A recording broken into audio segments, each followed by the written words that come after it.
A paz do Senhor, queridos irmãos, queridos jovens, estamos diante de mais uma EBD da nossa segundo trimestre, nossas lições da CPAD, jovens, falando agora nesse trimestre sobre entre a verdade e o engano, combatendo ideologias e ensinos que se opõem à palavra de Deus. Eu convido você a se inscrever no nosso canal da IADIO, a IADIO EBD, e participar, interagir através das nossas pré-aulas que vão auxiliar você, professor, você, aluno, aí no domingo na sua igreja. Bom, hoje nós falaremos então sobre a lição de número 5. O título da lição é A Falácia da Teologia Progressista. A data é no dia 3 de maio de 2026 e o nosso texto principal está escrito assim: Tende cuidado para que ninguém vos faça presa sua, por meio de filosofias e vãs sutilezas, segundo a tradição dos homens, e não segundo Cristo. Colossenses capítulo 2, versículo número 8. O nosso resumo da lição. A teologia progressista tenta adaptar a fé cristã às ideias contemporâneas, relativizando verdades fundamentais e buscando enfraquecer a autoridade das Escrituras. Muito bem, diante disso, nós então falaremos de uma forma mais centralizada aqui os perigos da teologia progressista. Na nossa introdução está assim: nessa lição vamos abordar a respeito de uma corrente de pensamento que tenta adaptar a fé cristã às ideias da cultura moderna. Estamos falando da teologia progressista, que busca reinterpretar a fé cristã à luz das ideias contemporâneas, mas na verdade o que ela faz é distorcer, relativizar e até negar verdades fundamentais da palavra de Deus e colocar os valores humanos acima da doutrina bíblica. Muito bem. A nível de introdução, caro professor, caro aluno, é importante você destacar aqui, a nível de introdutório, como eu já havia dito, que o que é a teologia progressista? Afinal de contas, se fala tanto sobre teologia progressista, mas o que realmente é a teologia progressista? Bom, a teologia progressista é um movimento que busca adaptar a palavra de Deus aos padrões comuns dos tempos modernos, dos tempos que nós vivemos.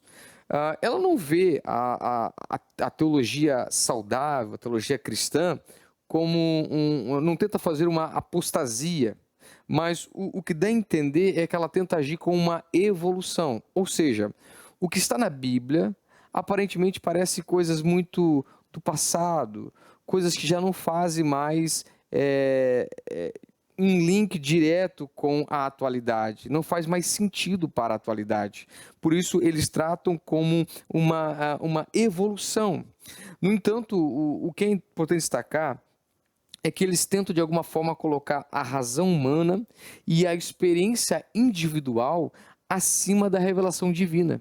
E é aí que mora o perigo dessa tal teologia progressista.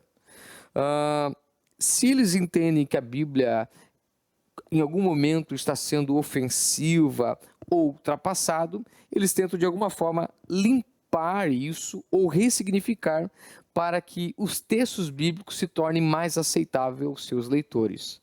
Basicamente, isso seria a teologia progressista. Eu acho importante o professor mencionar isso a nível de introdutório, trazer um significado da palavra, desse termo, né, teologia progressista, para os seus alunos. Muito bem, nós então vamos agora adentrar aos nossos tópicos e os subtópicos. O primeiro tópico nosso diz: principais características da teologia progressista. Quais são as principais características dessa perigosa teologia? Primeiro ponto, primeiro subtópico: reinterpretação das Escrituras. Essa teologia defende que muitos textos bíblicos que falam claramente sobre o pecado, o juízo de Deus ou a realidade do inferno não passam de alegorias ou expressões culturais do passado, como se não fossem verdades absolutas. Olha que interessante. Eles tentam de alguma forma reinterpretar as Escrituras, como já havia mencionado na nossa introdução. Sobre essa reinterpretação das Escrituras, eu recomendo aqui o professor, ao utilizar com seus alunos, dois aspectos muito interessantes, que chamamos de exegese e exegese. Muito importante isso. Primeiro, Exegese significa extrair a mensagem do texto. É quando você lê um texto bíblico e ouve a voz de Deus e extrai isso para si. Isso é exegese. O intérprete vai até a Bíblia para ouvir o que Deus diz, não o que ele quer ouvir, ok? Temos então uma segunda ideia, que é a exegese. O que é exegese? É inserir um pensamento no texto. O intérprete leva a sua opinião e obriga a Bíblia a concordar com ele. Ele lê o texto bíblico e, quem sabe, fala sobre pecado, santificação, e aquilo é um tanto ofensivo para ele. Ele diz, não, isso aqui eu não concordo. O pensamento correto, segundo uma filosofia iluminista, seria sobre isso. Ou seja, ele não respeita o texto e quer agora incluir um pensamento ou uma ideia. Isso nós chamamos de exegese. Infelizmente, muitas pessoas acabam cometendo esse grave erro. Nós poderíamos usar aqui, caro professor, um exemplo prático, sobre a salvação e a exclusividade de Cristo. Usar um texto bíblico para que os seus alunos possam compreender melhor sobre isso. Vamos usar o texto aqui de João capítulo 14, versículo 6. Respondeu Jesus, eu sou o caminho, a verdade e a vida. Ninguém veio ao Pai senão por mim. Quando nós fazemos uma conclusão exegética, de forma saudável, de forma coerente, a Bíblia ensina aqui o exclusivismo, ou seja, Jesus é o único acesso a Deus. A única forma de eu ir até Deus é por meio de Jesus, ele é o caminho, ok? Então não existe um plano B ou outros caminhos que sejam parecidos a Cristo. É uma verdade absoluta que não depende do que eu sinto. Eu acho que existe um outro caminho. Não. O texto é muito claro e nós interpretamos, fazemos uma exegese saudável e entendemos que Jesus é o único caminho.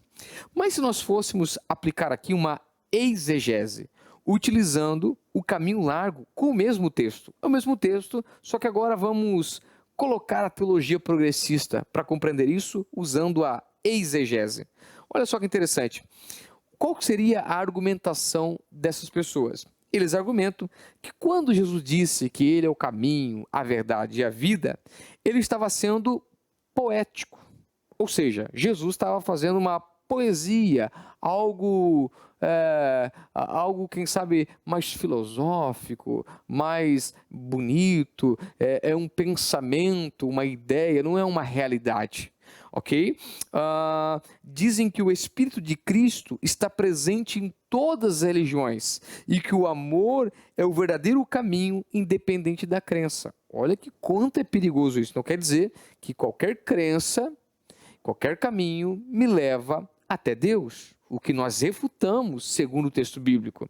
A Bíblia, aqui para eles, passa a apoiar o universalismo. Todos serão salvos. Isso não é verdade. E o pluralismo, todos os caminhos levam a Deus. Eles forçam o texto a dizer o oposto do que realmente ele diz. Para não ofender a cultura moderna. Então veja bem, existe um texto bíblico que mostra uma realidade, um exclusivismo, mas a teologia progressista, usando aí o que chamamos de exegese, tenta ressignificar, tenta moldar para que as pessoas que possam ouvir digam, eu não dependo apenas de Cristo, eu tendo amor no coração, isso me faz chegar até Deus, ok? Note o perigo disso. Eu trago aqui uma curiosidade, e quem sabe o professor pode também falar com seus alunos, a Bíblia de Thomas Jefferson. Bom, pesquise, professor, quem foi Thomas Jefferson. Thomas Jefferson foi o terceiro presidente dos Estados Unidos, um homem muito inteligente. E por que a gente está falando sobre isso? Certa vez, ele literalmente cortou algumas páginas da Bíblia usando uma navalha. Mas que trechos, ou que textos, ou que mensagens ele rasgou da sua Bíblia? Ao que dá a entender, ele não gostava muito daquilo que era sobrenatural, como milagres e ressurreição. Ele não concordava. Por que ele não concordava? Thomas era influenciado pelo pensamento iluminista, ou seja, que valorizava a razão acima da fé. Ele até acreditava em Deus, mas rejeitava milagres e intervenções divinas diretas. Então, esse era o pensamento de Thomas Jefferson. Ele não acreditava no que era milagre, ressurreição, coisas sobrenaturais, apenas aquilo que a razão conseguia responder. E se aquilo não lhe agradava, ele rasgava da sua Bíblia. Olha que interessante. E aí fica aqui um pensamento, né? Os progressistas modernos, atuais, fazem isso de forma intelectual, sem precisar de uma navalha física. Note quanto é interessante nós pensarmos sobre isso. Vamos então agora ao nosso segundo subtópico, abandono da revelação divina. A teologia progressista tende a substituir a revelação divina pela experiência individual. A verdade bíblica não muda com a cultura. O que era pecado no tempo de Paulo continua sendo pecado hoje. A palavra de Deus é fiel e digna de toda aceitação. 1 Timóteo, capítulo 4, versículo 9. E deve ser anunciado mesmo que contrarie o relativismo de nosso tempo. Olha que importante notar aqui. Nesse segundo ponto, eu acho interessante aqui o professor explicar que há uma mudança da fonte de autoridade. Como assim? Na fé cristã histórica, a autoridade vem de fora para dentro, ou seja, Deus revela a sua vontade e a sua autoridade sobre nós, o que é verdade absoluta. Então, o que Deus fala se torna uma verdade absoluta. Na teologia progressista, a autoridade vem de dentro para fora. O que eu sinto agora, isso sim é verdade. O que Deus falou, isso não me importa, o que importa é o que eu sinto. Isso sim é verdade, ok?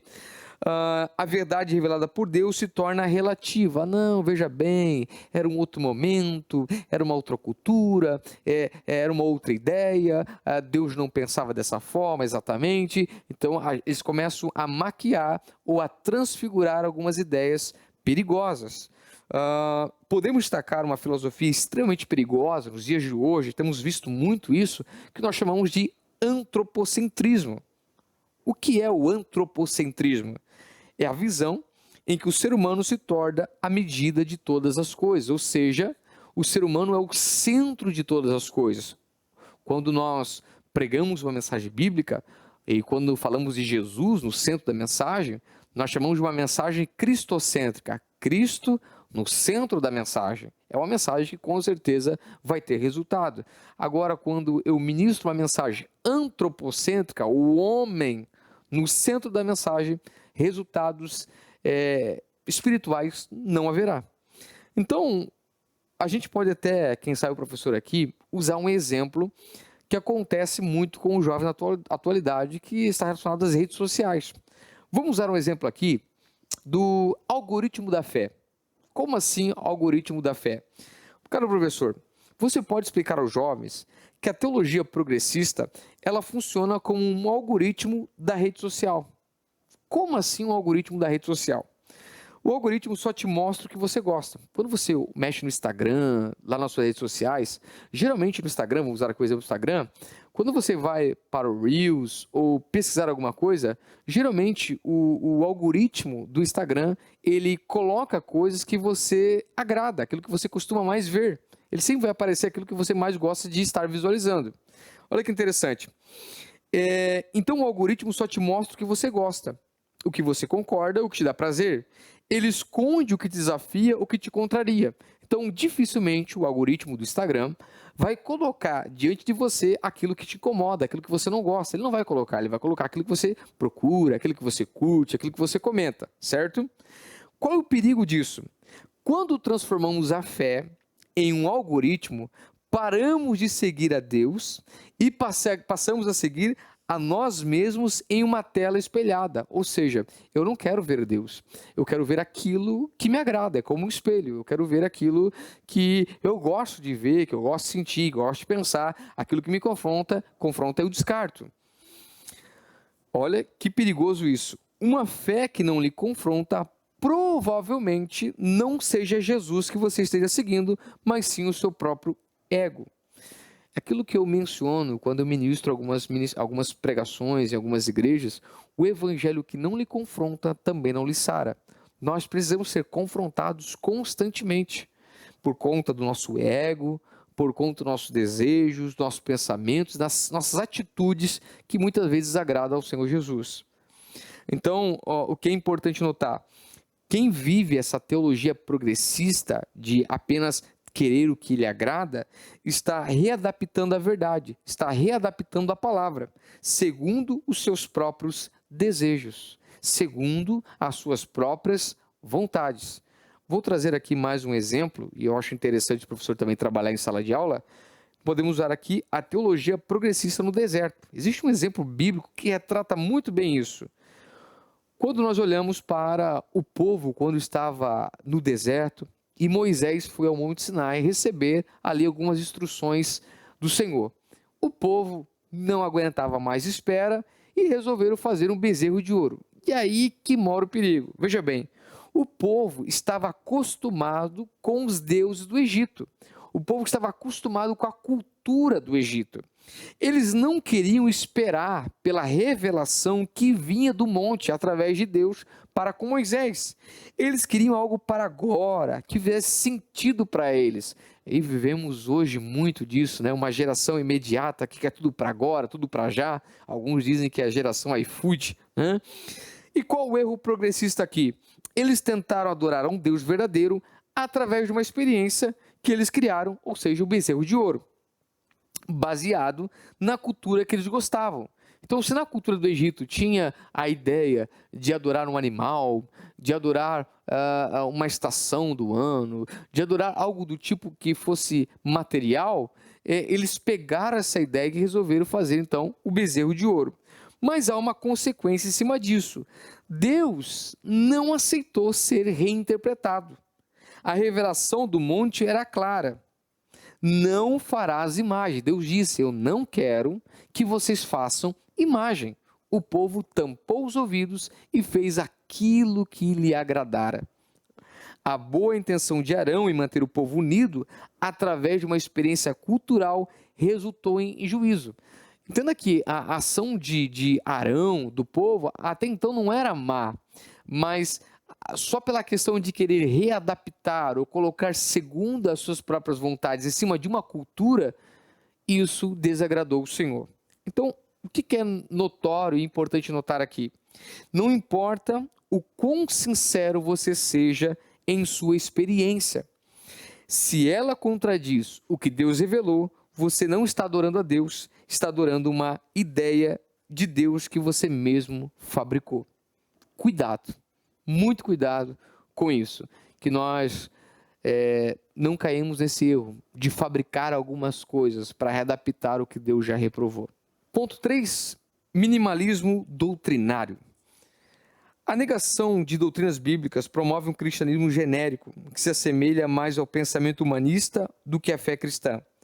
O resultado desse minimalismo é uma fé sem raízes, fraca, diante das tribulações e sem autoridade para confrontar o pecado.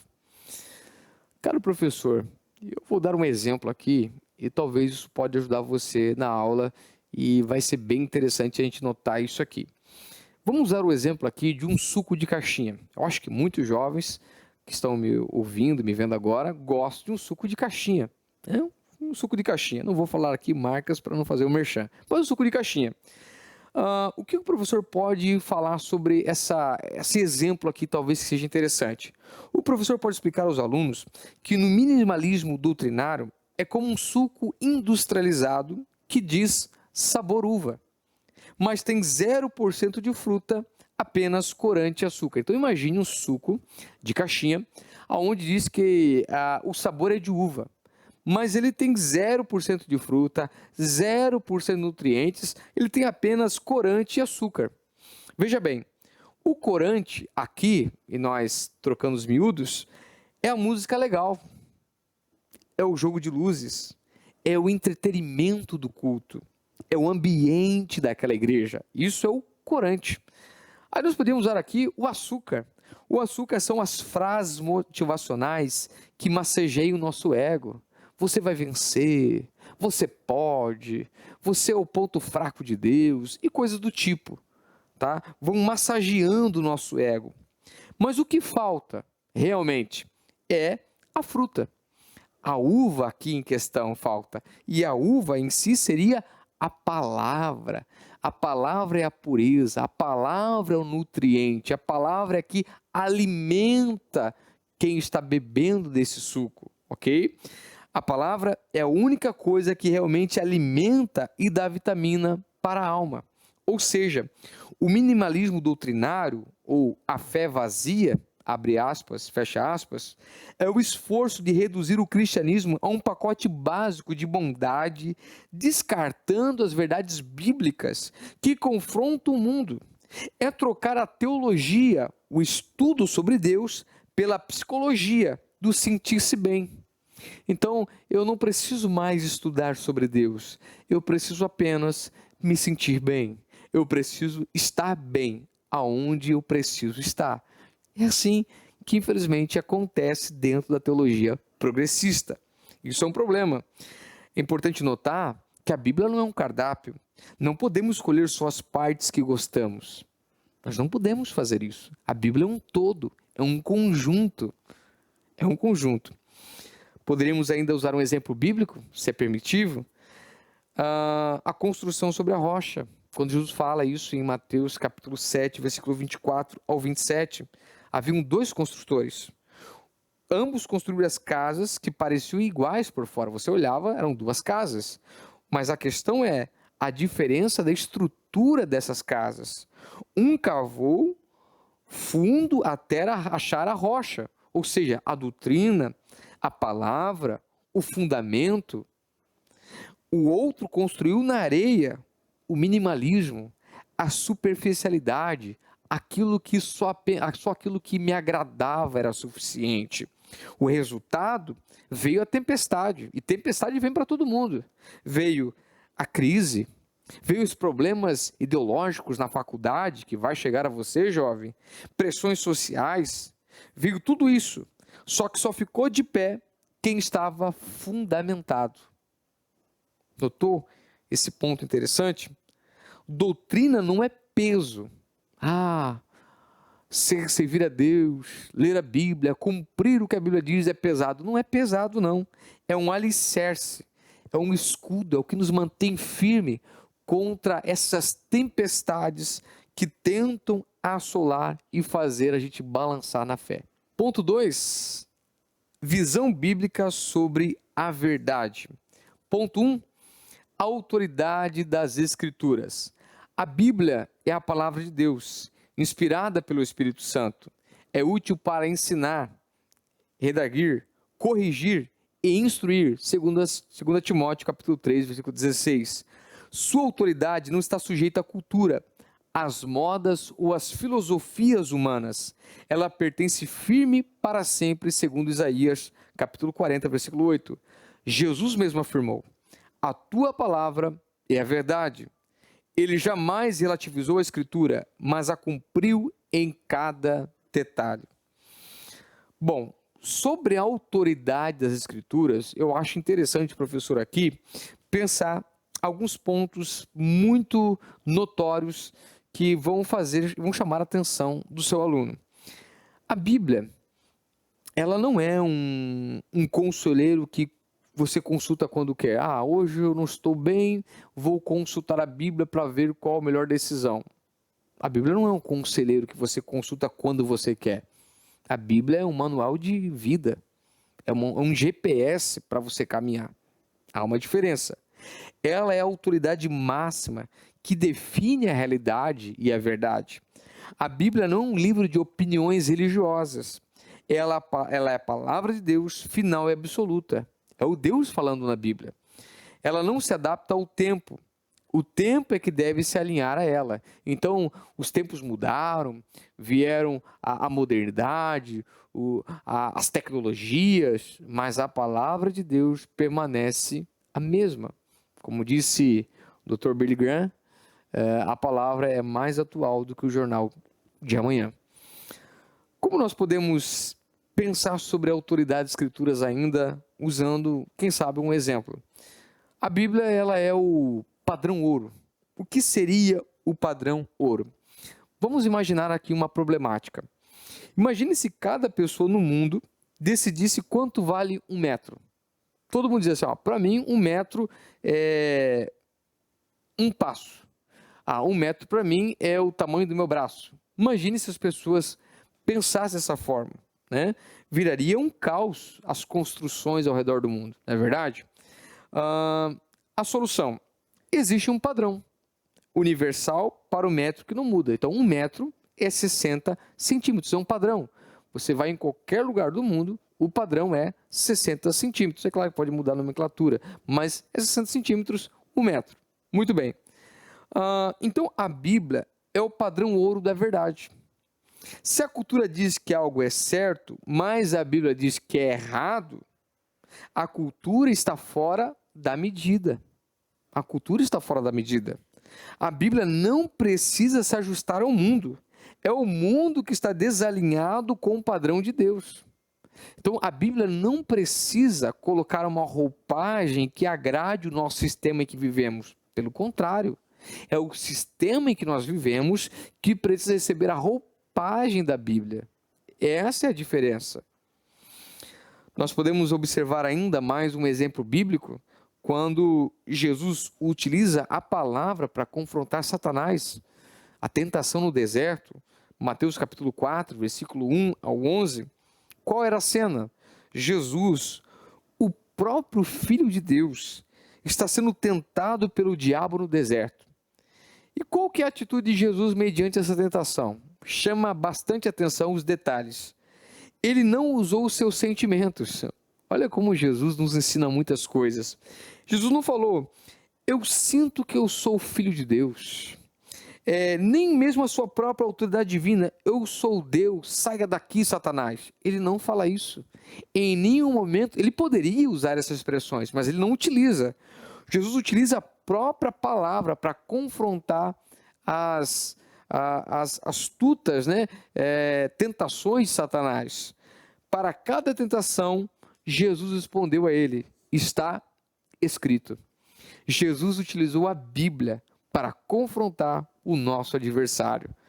Se o próprio Jesus se submeteu à autoridade da palavra escrita para vencer o pecado e o mal, quem somos nós para acharmos que nossas opiniões ou nossa cultura moderna pode estar acima dela? Forte, né? Quem somos nós para querer passar por cima da autoridade bíblica? Quem somos nós para dizer que o nosso ano 2026 é um ano da inteligência artificial, de várias transformações, e isso a gente entende super bem, e o que foi da Bíblia são coisas do passado, a cultura era diferente, a língua era outra, e não condiz com o contexto atual. Não. Respeitemos o que a Bíblia diz. Como disse Jesus, está escrito. Está escrito. Vamos então ao segundo subtópico. Cristo no centro.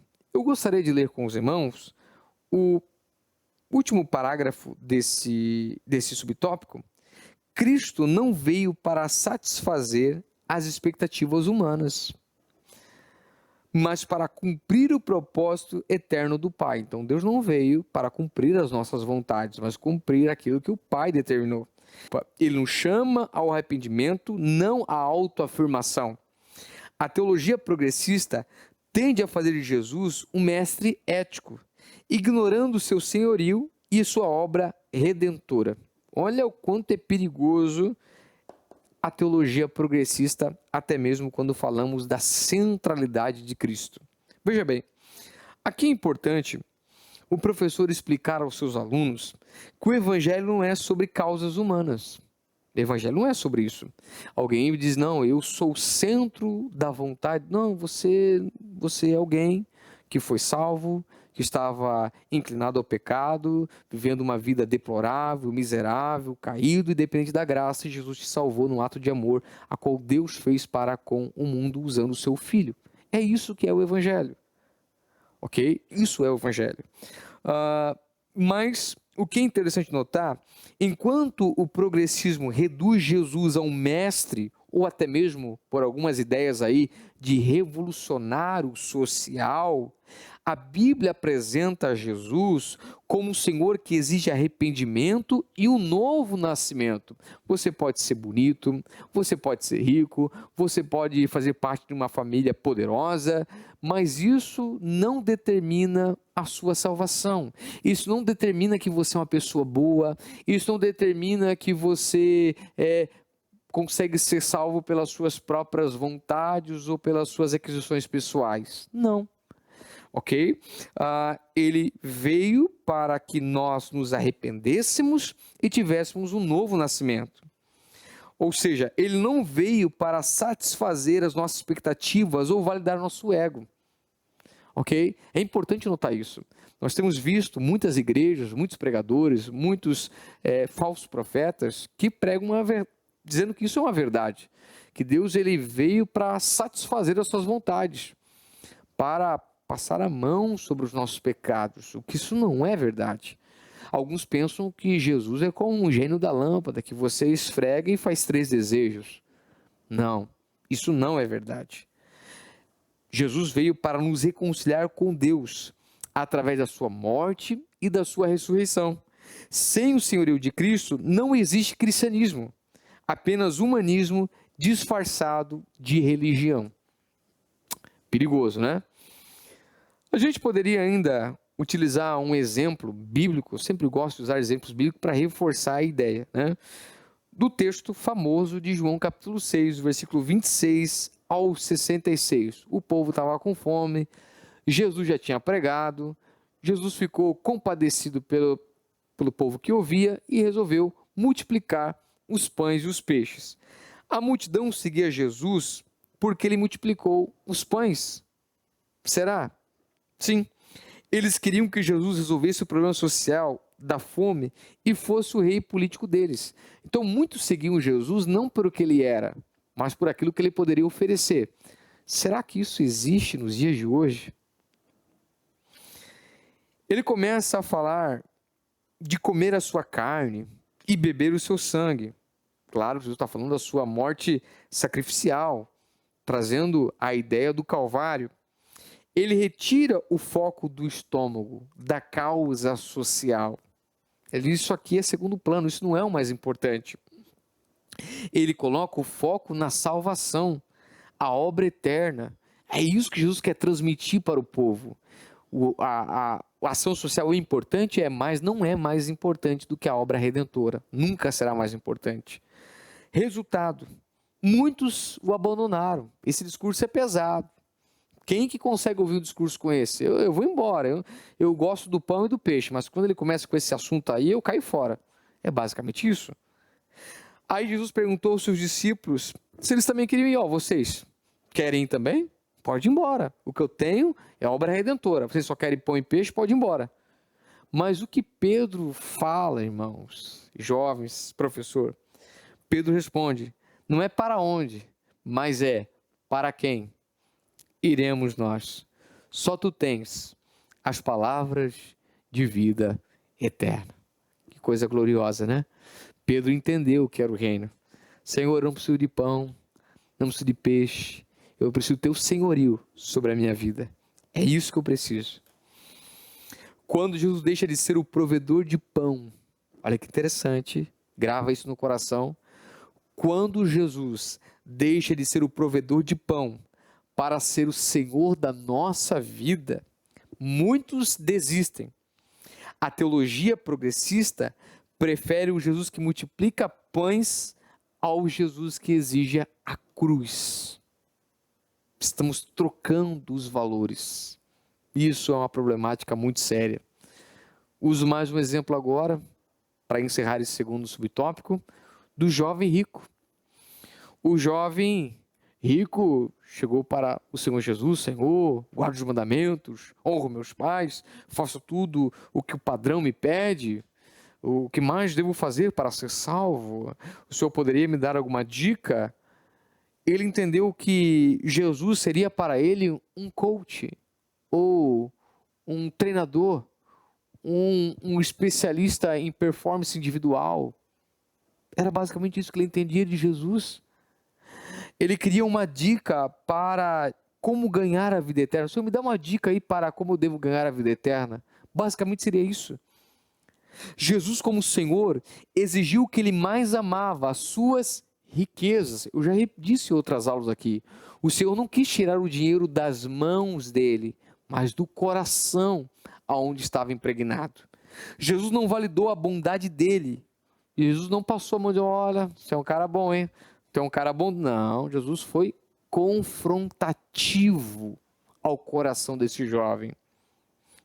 O jovem foi embora triste, porque queria um mestre que elogiasse, que soltasse aplausos para ele, mas não, o Senhor não fez isso. Ele queria um mestre que elogiasse e não um Senhor que governasse o seu coração. Ok? A teologia progressista atual faz isso. Ele fabrica um Jesus coach, que serve apenas para validar desejos humanos e massagear o nosso ego, fugindo do confronto com o pecado, mostrando uma realidade que nós precisamos mudar. No entanto, o verdadeiro evangelho apresenta Jesus Senhor, que não aceita ser um acessório em nossos planos, mas exige o trono de nossas vidas. Ele não aceita ser um acessório ou apenas um coach espiritual. Não, ele quer ser o Senhor da sua vida. Muito bem, terceiro subtópico deste segundo tópico, história da igreja. Desde os primeiros séculos, a igreja tem preservado a fé por meio de credos, concílios e confissões. Esses documentos não submetem a Bíblia, mas refletem o seu ensino fiel em resposta aos erros que surgiram ao longo dos tempos. É importante a gente estudar a história da igreja. A história da igreja é uma defesa que nós colocamos diante de uma avalanche de heresias que tentam deturpar a palavra de Deus. Caro professor, aqui é interessante você colocar a história da igreja aos seus alunos, mostrar a história da igreja, fazer com que eles aprendam. Muitos jovens nunca ouviram nem sequer falar sobre a história da igreja, os concílios, a reforma protestante. Acho que é importante você destacar isso em sala de aula. A história da igreja é a prova que a verdade não é algo que inventamos hoje de manhã. Ele é um bom depósito, que foi protegido com sangue ao longo dos séculos. A teologia progressista tenta isolar o jovem do passado, dizendo que a igreja sempre esteve errada até agora. Não, o que foi no passado, aquilo era retrógrado, não precisava, era desnecessário, coisas do tipo. Mas os credos e as confissões são como fundamentações de um edifício. Eles não aparecem, já foi, mas é o que impede a casa de cair quando o vento das ideologias modernas sopra com força. Então nós vamos à Bíblia, sim, mas quando olhamos para os pais da fé, olhamos para a história da igreja, nós vimos que aqueles homens lutaram, seguraram a Bíblia, protegeram para que as heresias não derrubassem a nossa fé cristã, ok? Usamos aqui um exemplo, e aí o professor pode mencionar também em sala de aula, sobre Lutero e a Reforma Protestante. Como que a gente pensa sobre isso, né? Vou usar aqui algo mais didático, né? Imagina que você encontra um carro clássico, um carro antigo, muito bonito, aquele carro assim que você gostaria de dar uma volta nele, cheio de lama, todo sujo, e no lugar das peças originais, está cheio de peças de plástico modernas e baratas. Imagina que foi trocado por essas peças de plástico modernas e baratas, que não vale nada. As peças de plásticos modernas, na época de Lutero, eram as novidades teológicas da época que tentavam facilitar ou comprar a fé com indulgências, pagar pelo perdão. E é importante o professor até mencionar isso em sala de aula, acho que é um ponto bastante interessante. E a infalibilidade humana, a palavra do homem valendo mais do que a Bíblia. Então, na época de Lutero, a tradição que ali perdurava, uma tradição um tanto quanto mais católica, e claro que não é todos católicos, mas eram alguns padres, alguns influenciadores que tentaram deturpar também a fé cristã, eles usavam desses mecanismos, né, para influenciar o povo. Então, a autoridade bíblica ficou de lado. O que importa agora é o que esses homens estão dizendo. Eram acessórios humanos que escondiam o motor do evangelho. Qual é a visão progressista aqui? Diz que o carro precisa dessas peças modernas, ideologias e relativismo, para ser aceito no trânsito de hoje, mesmo que isso destrua o motor original. Então, esse carro velho precisa, esse carro clássico, né? Precisa dessas peças de plástico modernos, porque o sistema mudou, então tem que dar uma modernizada. E a peça original? Não, ela é importante, mas agora não faz necessidade. O que vai acontecer? Vai gerar problemas, vai quebrar a suspensão, vai dar problema elétrico, o motor não vai funcionar. Notou essa diferença? Então, a reforma com Martinho Lutero, ele é o quê? Ele é o restaurador, que remove a lama, lava esse carro, limpa esse carro, ok? E as peças falsas para revelar o motor potente e puro que sempre esteve lá. Então ele limpa essa lama, tira a sujeira, troca as peças para colocar as peças originais para mostrar isso aqui é a verdade. Esse carro agora sim é de verdade, ele está transformado, ele voltou a como ele era original, tá? Então, a conclusão que nós tiramos disso, assim como Lutero confrontou o erro para voltar ao original, o jovem hoje deve confrontar o progressismo para voltar ao evangelho puro, sem os puxadinhos ideológicos da atualidade. Nós não precisamos de peças modernas, nós temos as peças originais. Glória a Deus por isso. E eu trago mais um exemplo aqui, para finalizar essa parte. Mais um exemplo bíblico que eu acho que pode enriquecer a sua aula, professor. Provérbios capítulo 22, versículo 28. O texto é esse: não removas os marcos antigos que teus pais fixaram. O que significa isso? No antigo Israel, os marcos eram as pedras que definiam onde terminava uma terra e começava outra. Então hoje nós temos os muros, né? Você mora numa casa, geralmente tem um muro que faz a divisão do seu terreno. Nessa época não havia muros, então eram as pedras. Era uma espécie de muro também, mas eram as pedras. Então se alguém mudasse as pedras de lugar, estava roubando a herança de outra família, certo?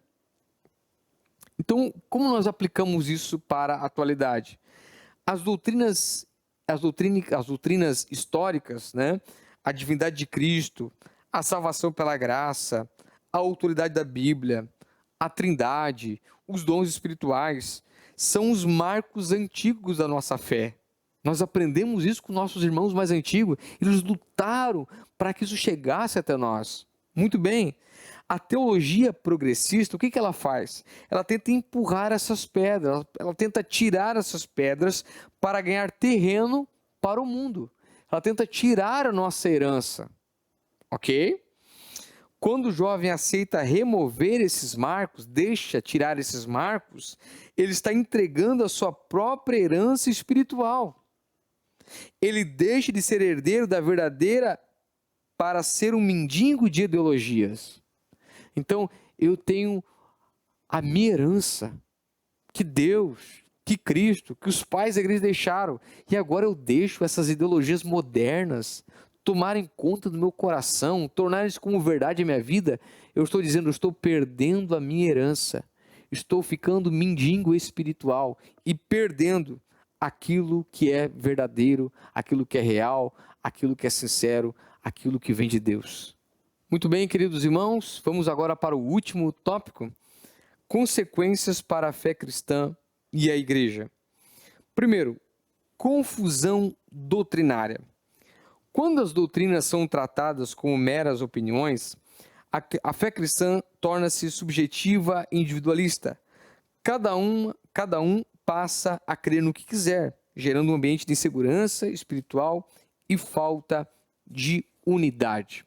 Olha que interessante esse primeiro subtópico do tópico 3, a confusão doutrinária.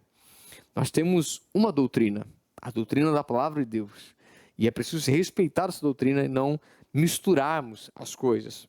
Então, eu acho importante que o professor explicar aos alunos que a confusão doutrinária acontece quando a Bíblia deixa de ser um manual e vira um cardápio. deixa de ser um manual para ser um cardápio, onde você escolhe apenas o que gosta. Eu já mencionei isso aqui em outros tópicos, né? Quando a igreja para de ensinar verdades claras e começa a aceitar a opinião de todo mundo como verdade, a fé deixa de ser uma rocha e vira um gelo derretendo. Então, se cada um fala uma coisa, isso domina meu coração, a Bíblia vai ficando de lado. O que a Bíblia diz já não é verdade absoluta. Notou esse problema? O resultado: jovens que não sabem o que creem, não sabem por que creem, e na primeira crise abandonam a fé, abandonam a igreja, porque apenas eram baseados em sentimentos, não em fatos bíblicos. Olha quanto é perigoso isso. Podemos usar aqui o exemplo do amor e da permissividade. O Deus que é amor, como se fala muito hoje em dia, né? A confusão. Achar que o amor de Deus anula a sua justiça é santidade. Achar que o amor de Deus anula a sua justiça e santidade, o jovem pensa: se Deus é amor, ele me aceita como eu sou, não é mesmo? Ele não se importa com o meu pecado. Muita gente fala isso. Não, se Deus me ama de verdade, ele me aceita como eu sou. Ele me aceita com as minhas vontades, com os meus pecados, com meus pensamentos e com as minhas ideologias. Deus me ama, isso que interessa. Se prega muito isso na teologia progressista, muito mesmo. Mas qual é o detalhe aqui? Nós podemos usar aqui o ferimento. Isso gera jovens que não buscam santidade e acham que o arrependimento é algo ultrapassado. Se Deus me ama, eu não preciso mais me arrepender dos meus pecados. Ok? Entendeu? Um exemplo prático aqui para nós entendermos a situação.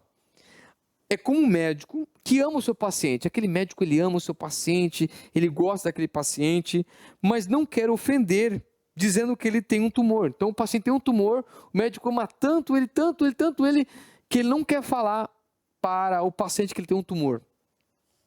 Se o médico aceita o tumor em nome do amor, e deixa o paciente morrer, o verdadeiro amor de Deus opera a cirurgia do arrependimento para nos salvar do câncer do pecado.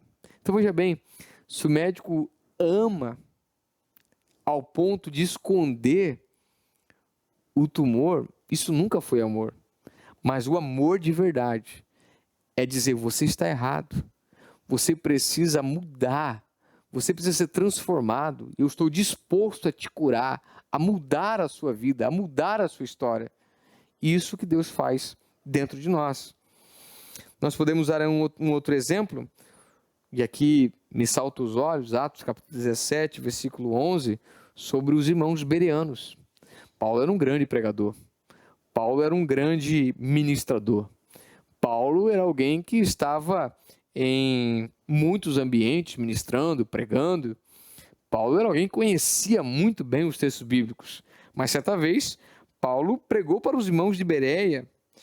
Paulo estava pregando e os judeus de Bereia, eles não aceitaram que ele dissesse apenas por sentir: olha, eu acho que ele é um cara legal, então a gente vai ouvir o que ele vai falar. Não.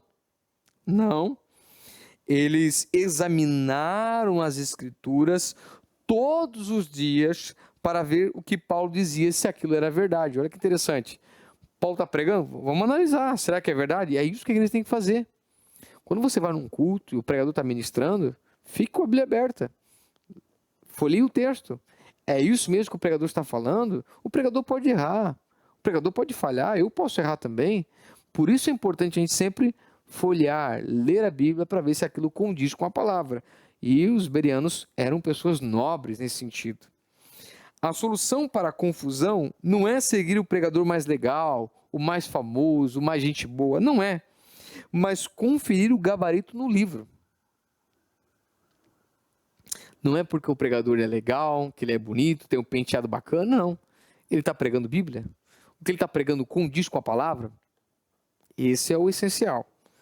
Os bereanos são um modelo de como a teologia sadia protege o jovem do engano. Então você está na faculdade, está tendo lá confronto com o seu professor, quem sabe algumas ideologias você não concorda. Se você tem a Bíblia, lê ela, interpreta, analisa, estuda, analisa doutores em PhD, com PhD em áreas próximas com uma visão cristã, e você entende isso, absorve isso, dificilmente você vai ser enganado, englobado nessa universidade, ok? Segundo ponto, justiça sem salvação. A ação social é a parte da missão da igreja, mas não pode substituir a pregação do evangelho, isso é uma verdade. A teologia progressista muitas vezes enfatiza o fazer sem promover um chamado ao arrependimento. Olha que interessante. Esse é um dos pontos onde a teologia progressista mais se infiltra. Pensa numa coisa que a teologia progressista gosta, é esse ponto aqui. Pois ela usa algo bom, no caso, ajudar um próximo. Ajudar o próximo é uma coisa boa, não é verdade? É muito bom. Para esconder o que é vital, a salvação da alma. Então, se dá o pão, se dá o peixe, mas não mostra Jesus. Não se mostra o confronto, a transformação, a mudança de mente, não se mostra, só aplica-se um lado. É a troca do eterno pelo social. Olha só, troca-se o eterno pelo social. Vamos aqui pensar no evangelho horizontal, aquele só assim, ó, não vertical, o evangelho horizontal. A justiça sem salvação. A justiça sem salvação ocorre quando a igreja se torna apenas uma ONG, uma organização não governamental. Não é uma igreja, mas aqui o foco nosso é ajudar os pobres, é ajudar os mais necessitados. Isso é importante, não estou negando, dizendo que não é, isso é importante. Mas isso não é tudo, isso não pode estar acima das verdades e doutrinas bíblicas, jamais, ok? O foco passa a ser apenas a necessidade do corpo, a fome, a sede, a justiça social, enquanto a necessidade do espírito, o perdão dos pecados, a reconciliação com Deus é ignorada. A teologia progressista foca no reino aqui e agora, como se a missão de Jesus fosse apenas reformar a sociedade e não resgatar o pecador do inferno. Vamos melhorar a sociedade, vamos transformar a nossa sociedade no bem-estar social. E a realidade do inferno? Não, isso é coisa do passado, não há mais necessidade. Vamos trabalhar na fonte, no pecador, vamos dar uma vida mais digna. Arrependimento não se faz necessário. Ele precisa de uma casa, ele precisa de um alimento. Volto a dizer, isso é importante, mas não pode substituir a doutrina bíblica, o arrependimento, a transformação, os dons espirituais, aquilo que a Bíblia nos remete a fazer.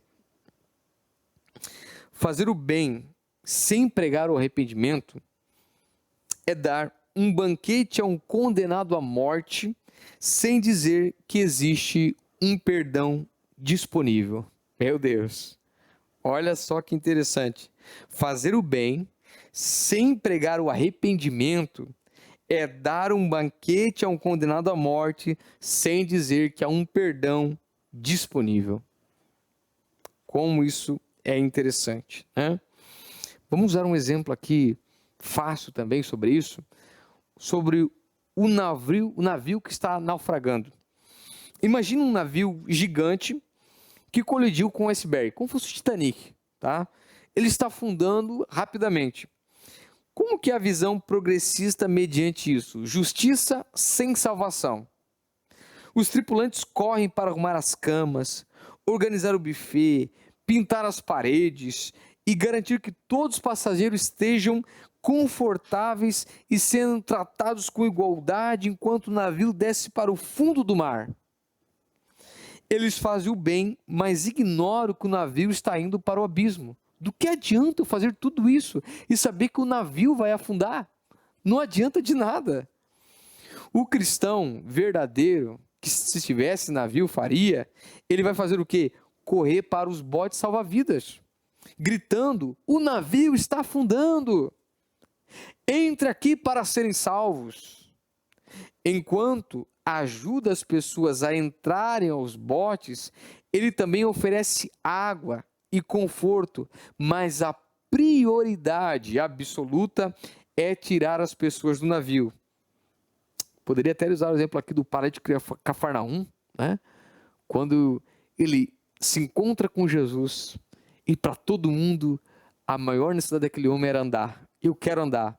Jesus falou: filho, os teus pecados estão perdoados. Jesus está mostrando para ele: a tua maior necessidade não é andar, a tua maior necessidade é ser salvo. Depois ele curou e o rapaz voltou a andar. Interessante, né? Vamos então ao terceiro subtópico, o último dessa lição, chamado a fidelidade.